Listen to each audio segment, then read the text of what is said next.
Experiences in my home. I have lived in the same house my whole life, and whilst being there my sister and I have had a few weird experiences that I would like to share. One night when I was about 8 or 9 I was awoken by a very loud thunderstorm, and because I was scared I couldn't fall back to sleep.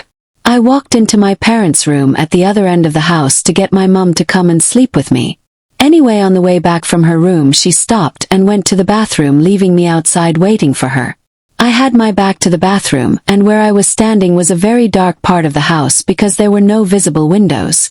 I was waiting for a few minutes when I noticed out of the corner of my eye a black silhouette come from behind me and move around, so it was standing in front of me. Now this silhouette looked exactly like a person standing in the dark.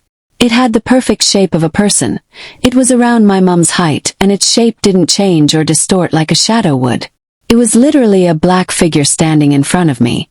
Anyway, after the silhouette stopped in front of me, it started to move towards the kitchen. Now, as I said, this looked exactly like a person, so I thought it was my mum and ended up following it.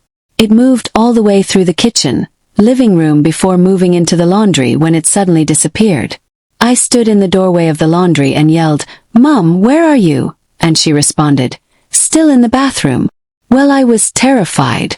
I sprinted back to my mum and asked her if she ever left the bathroom, and she replied she hadn't. I immediately told her what happened, that I had followed something into the laundry thinking was her. She of course didn't believe me, and we ended up going to bed.